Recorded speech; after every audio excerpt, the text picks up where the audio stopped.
Uncle Tom's Cabin, or Life Among the Lowly, by Harriet Beecher Stowe, Volume 1, Chapter 1, in which the reader is introduced to a man of humanity. Late in the afternoon of a chilly day in February, two gentlemen were sitting alone over their wine in a well-furnished dining parlor in the town of P in Kentucky.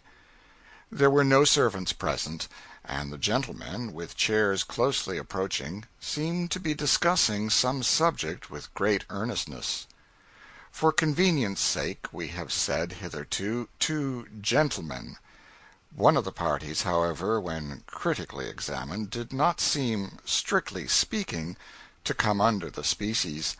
He was a short, thick-set man, with coarse, commonplace features, and that swaggering air of pretension which marks a low man who is trying to elbow his way upward in the world. He was much overdressed, in a gaudy vest of many colors, a blue neckerchief, bedropped gaily with yellow spots, and arranged with a flaunting tie, quite in keeping with the general air of the man. His hands, large and coarse, were plentifully bedecked with rings, and he wore a heavy gold watch-chain, with a bundle of seals of portentous size, and a great variety of colors attached to it, which, in the ardor of conversation, he was in the habit of flourishing and jingling with evident satisfaction. His conversation was in free and easy defiance of Murray's grammar. English Grammar, 1795, by Lindley Murray, 1745 to 1826, the most authoritative American grammarian of his day, and was garnished at convenient intervals with various profane expressions, which not even the desire to be graphic in our account shall induce us to transcribe. His companion, Mr. Shelby, had the appearance of a gentleman, and the arrangements of the house and the general air of the housekeeping indicated easy and even opulent circumstances. As we before stated, the two were in the midst of an earnest conversation. "That is the way I should arrange the matter," said Mr. Shelby. "I can't make trade that way, I positively can't, Mr. Shelby," said the other, holding up a glass of wine between his eye and the light. "Why, the fact is, Haley, Tom is an uncommon fellow. He is certainly worth that sum anywhere, steady, honest, capable, manages my whole farm like a clock." "You mean honest as niggers go," said Haley, helping himself to a glass of brandy. "No, I mean really. Tom is a good, steady, sensible, pious fellow. He got religion at a camp meeting 4 years ago, and I believe he really did get it. I've trusted him, since then, with everything I have money, house, horses and let him come and go round the country, and I always found him true and square in everything." "Some folks don't believe there is pious niggers, Shelby," said Haley, with a candid flourish of his hand, "but I do. I had a fellow, now, in this yer last lot I took to Orleans. 'Twas as good as a meetin', now, really, to hear that critter pray, and he was quite gentle and quiet like. He fetched me a good sum, too, for I bought him cheap of a man that was 'bliged to sell out, so I realized 600 on him. Yes, I consider religion a valuable thing in a nigger, when it's the genuine article, and no mistake." "Well, Tom's got the real article, if ever a fellow had," rejoined the other. "Why, last fall I let him go to Cincinnati alone, to do business for me, and bring home $500. 'Tom,' says I to him, 'I trust you, because I think you're a Christian. I know you wouldn't cheat.' Tom comes back, sure enough. I knew he would. Some low fellows, they say, said to him, 'Tom, why don't you make tracks for Canada?' Master trusted me, and I couldn't. They told me about it. I am sorry to part with Tom, I must say. You ought to let him cover the whole balance of the debt, and you would, Haley, if you had any conscience." "Well, I've got just as much conscience as any man in business can afford to keep. Just a little, you know, to swear by, as 'twere," said the trader, jocularly. "And then I'm ready to do anything in reason to 'blige friends, but this, you see, is a leetle too hard on a fellow. A leetle too hard." The trader sighed contemplatively and poured out some more brandy. "Well, then, Haley, how will you trade?" said Mr. Shelby, after an uneasy interval of silence. "Well, haven't you a boy or gal that you could throw in with Tom?" "Hmm. None that I could well spare.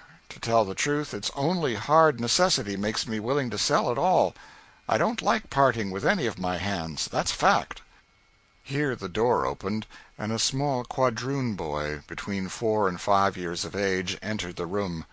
There was something in his appearance remarkably beautiful and engaging. His black hair, fine as floss silk, hung in glossy curls about his round, dimpled face, while a pair of large, dark eyes, full of fire and softness, looked out from beneath the rich, long lashes as he peered curiously into the apartment. A gay robe of scarlet and yellow plaid, carefully made and neatly fitted, set off to advantage the dark and rich style of his beauty, and a certain comic air of assurance, blended with bashfulness, showed that he had been not unused to being petted and noticed by his master. "Hello, Jim Crow," said Mr. Shelby, whistling and snapping a bunch of raisins towards him. "Pick that up, now." The child scampered, with all his little strength, after the prize, while his master laughed. "Come here, Jim Crow," said he. The child came up, and the master patted the curly head, and chucked him under the chin. "Now, Jim, show this gentleman how you can dance and sing." The boy commenced one of those wild, grotesque songs common among the negroes, in a rich, clear voice, accompanying his singing with many comic evolutions of the hands, feet, and whole body, in all perfect time to the music. "Bravo!" said Haley, throwing him a quarter of an orange. "Now, Jim, walk like old Uncle Cudjoe when he has the rheumatism," said his master. Instantly the flexible limbs of the child assumed the appearance of deformity and distortion, as, with his back humped up and his master's stick in his hand, he hobbled about the room, his childish face drawn into a doleful pucker, and spitting from right to left in imitation of an old man. Both gentlemen laughed uproariously. "Now, Jim," said his master, "show us how old Elder Robbins leads the psalm." The boy drew his chubby face down to a formidable length, and commenced toning a psalm tune through his nose with imperturbable gravity. "Hurrah! Bravo! What a young 'un!" said Haley. "That chap's a case, I'll promise. Tell you what," he said, suddenly clapping his hand on Mr. Shelby's shoulder, "fling in that chap, and I'll settle the business, I will. Come, now, if that ain't doing the thing up about the rightest." At this moment the door was pushed gently open, and a young quadroon woman, apparently about 25, entered the room. There needed only a glance from the child to her to identify her as its mother. There was the same rich, full, dark eye, with its long lashes; the same ripples of silky black hair. The brown of her complexion gave way on the cheek to a perceptible flush, which deepened as she saw the gaze of the strange man fixed upon her in bold and undisguised admiration. Her dress was of the neatest possible fit, and set off to advantage her finely molded shape. A delicately formed hand and a trim foot and ankle were items of appearance that did not escape the quick eye of the trader, well used to run up at a glance the points of a fine female article. "Well, Eliza?" said her master, as she stopped and looked hesitatingly at him. "I was looking for Harry, please, sir." And the boy bounded toward her, showing his spoils, which he had gathered in the skirt of his robe. "Well, take him away, then," said Mr. Shelby, and hastily she withdrew, carrying the child on her arm. "By Jupiter," said the trader, turning to him in admiration, "there's an article, now! You might make your fortune on that ar gal in Orleans, any day. I've seen over 1,000 in my day paid down for gals not a bit handsomer." "I don't want to make my fortune on her," said Mr. Shelby, dryly, and seeking to turn the conversation, he uncorked a bottle of fresh wine and asked his companion's opinion of it. "Capital, sir, first chop," said the trader. Then turning, and slapping his hand familiarly on Shelby's shoulder, he added, "Come, how will you trade about the gal? What shall I say for her? What'll you take?" "Mr. Haley, she is not to be sold," said Shelby. "My wife would not part with her for her weight in gold." Aye, women always say such things, 'cause they hadn't no sort of calculation. Just show 'em how many watches, feathers, and trinkets one's weight in gold would buy, and that alters the case, I reckon. "I tell you, Haley, this must not be spoken of. I say no, and I mean no," said Shelby, decidedly. "Well, you'll let me have the boy, though," said the trader. "You must own I've come down pretty handsomely for him." "What on earth can you want with the child?" said Shelby. "Why, I've got a friend that's going into this yar branch of the business. Wants to buy up handsome boys to raise for the market. Fancy articles entirely. Sell for waiters and so on, to rich uns that can pay for handsome ones. It sets off one of your great places, a real handsome boy to open door, wait, and tend. They fetch a good sum, and this little devil is such a comical musical concern, he's just the article." "I would rather not sell him," said Mr. Shelby, thoughtfully. "The fact is, sir, I'm a humane man, and I hate to take the boy from his mother, sir." "Oh, you do? La, yes, something of that are natter. I understand perfectly. It is mighty unpleasant getting on with women sometimes. I allus hates these yar screeching, screaming times. They are mighty unpleasant. But as I manages business, I generally avoids 'em, sir. Now, what if you get the girl off for a day or a week or so? Then the thing's done quietly, all over before she comes home. Your wife might get her some earrings or a new gown or some such truck, to make up with her." "I'm afraid not." "Lor bless you, yes. These critters ain't like white folks, you know.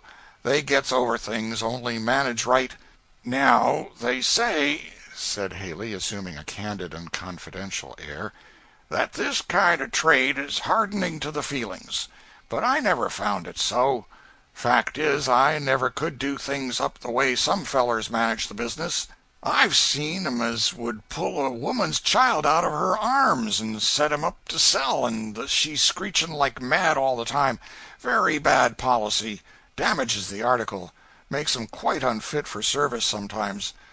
I knew a real handsome gal once in Orleans as was entirely ruined by this sort of handling. The fellow that was trading for her didn't want her baby, and she was one of your real high sort when her blood was up. I tell you, she squeezed up her child in her arms, and talked and went on real awful.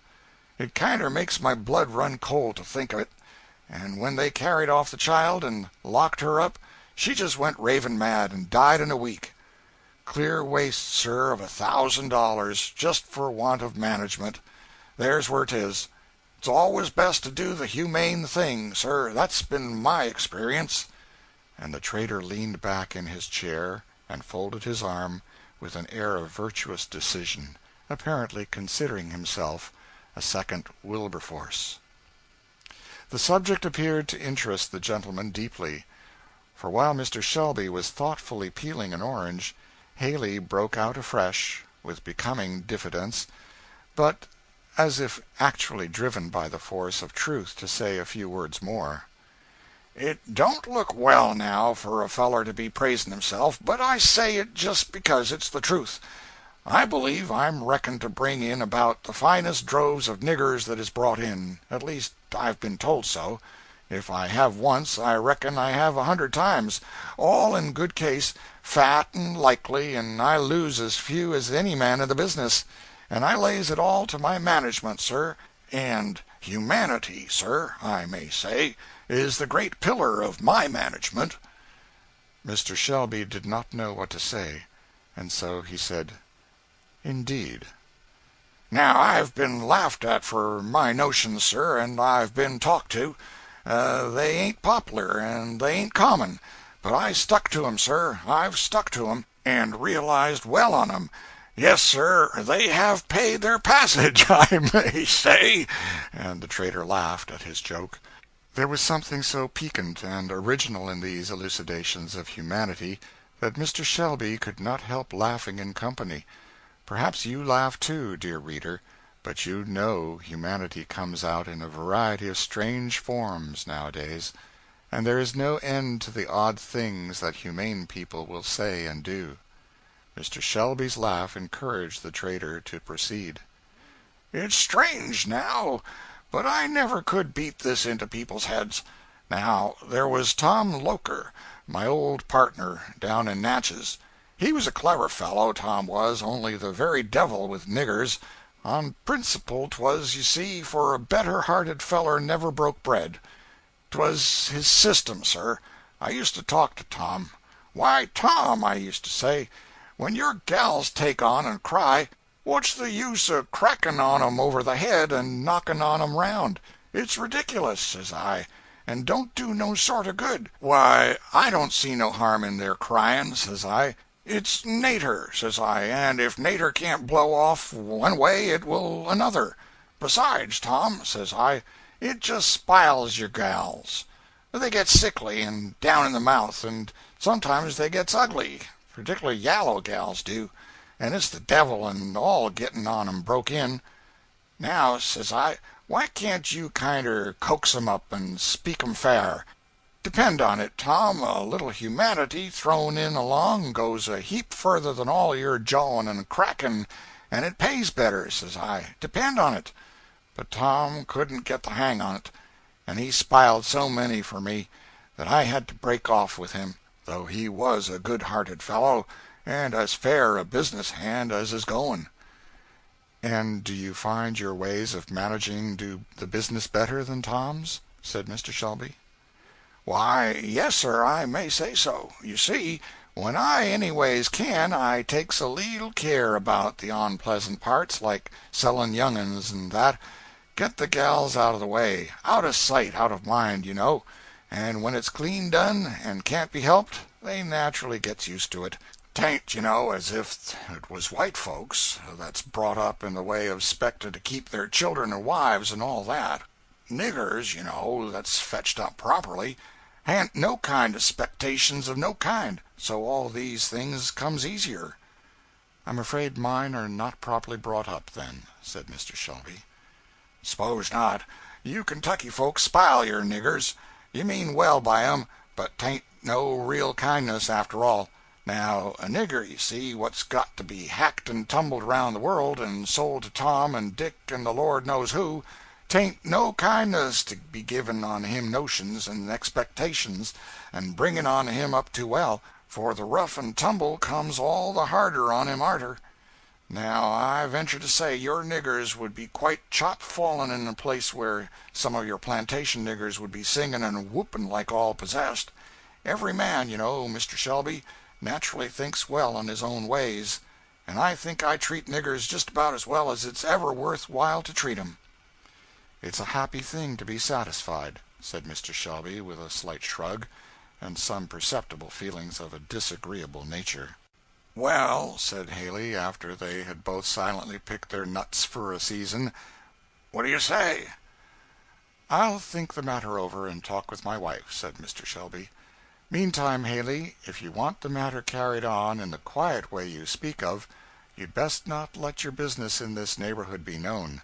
It will get out among my boys, and it will not be a particularly quiet business getting away any of my fellows, if they know it, I'll promise you."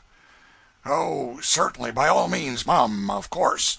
But I'll tell you, I'm in a devil of a hurry, and shall want to know as soon as possible what I may depend on," said he, rising and putting on his overcoat. "Well, call up this evening between 6 and 7, and you shall have my answer," said Mr. Shelby, and the trader bowed himself out of the apartment. "I'd like to have been able to kick the fellow down the steps," said he to himself, as he saw the door fairly closed, "with his impudent assurance.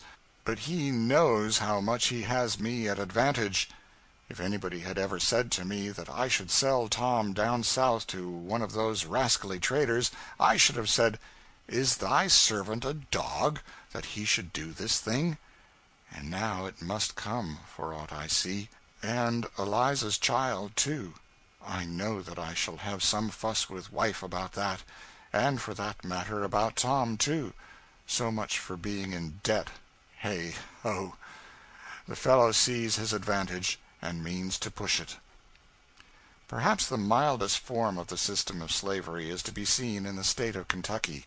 The general prevalence of agricultural pursuits of a quiet and gradual nature, not requiring those periodic seasons of hurry and pressure that are called for in the business of more southern districts, makes the task of the negro a more healthful and reasonable one; while the master, content with a more gradual style of acquisition, has not those temptations to hard-heartedness which always overcome frail human nature when the prospect of sudden and rapid gain is weighed in the balance, with no heavier counterpoise than the interests of the helpless and unprotected.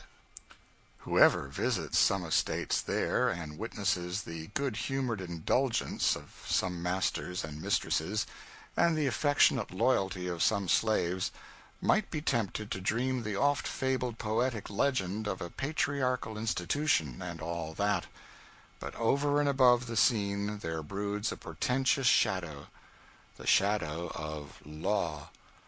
So long as the law considers all these human beings, with beating hearts and living affections, only as so many things belonging to a master, so long as the failure, or misfortune, or imprudence, or death of the kindest owner may cause them any day to exchange a life of kind protection and indulgence for one of hopeless misery and toil, so long it is impossible to make anything beautiful or desirable in the best regulated administration of slavery.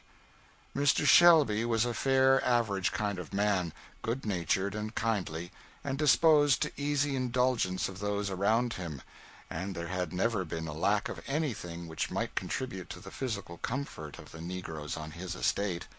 He had, however, speculated largely and quite loosely, had involved himself deeply, and his notes to a large amount had come into the hands of Haley, and this small piece of information is the key to the preceding conversation.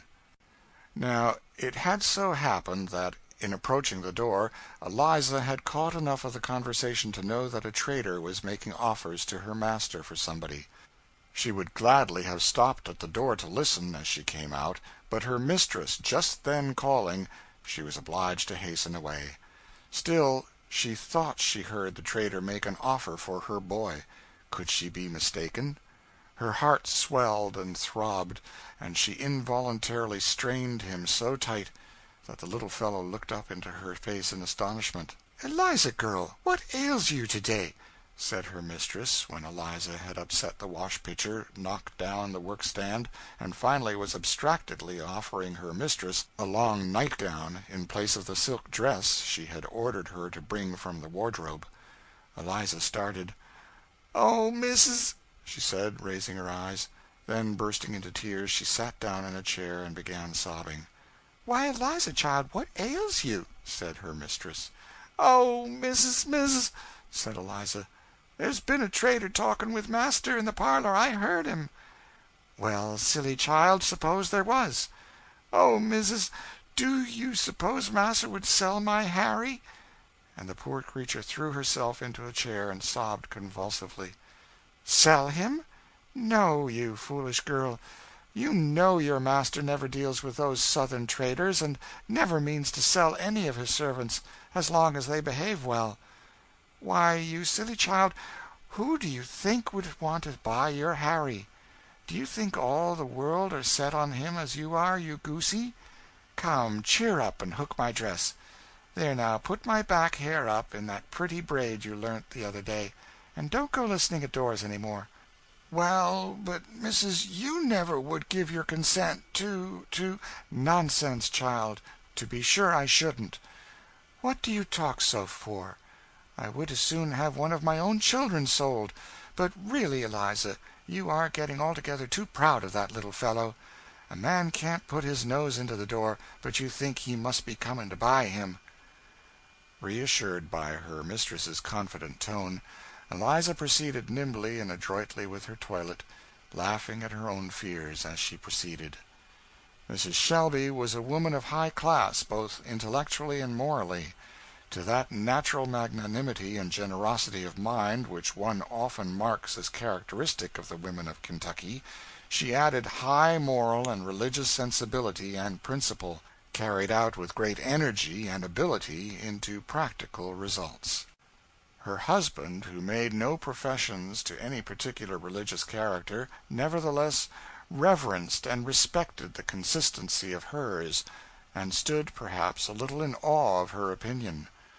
Certain it was that he gave her unlimited scope in all her benevolent efforts for the comfort, instruction, and improvement of her servants, though he never took any decided part in them himself. In fact, if not exactly a believer in the doctrine of the efficiency of the extra good works of saints, he really seemed somehow or other to fancy that his wife had piety and benevolence enough for two, to indulge a shadowy expectation of getting into heaven through her superabundance of qualities to which he made no particular pretension. The heaviest load on his mind, after his conversation with the trader, lay in the foreseen necessity of breaking to his wife the arrangement contemplated, meeting the importunities and opposition which he knew he should have reason to encounter. Mrs. Shelby, being entirely ignorant of her husband's embarrassments, and knowing only the general kindliness of his temper, had been quite sincere in the entire incredulity with which she had met Eliza's suspicions. In fact, she dismissed the matter from her mind, without a second thought, and, being occupied in preparations for an evening visit, it passed out of her thoughts entirely. End of chapter 1.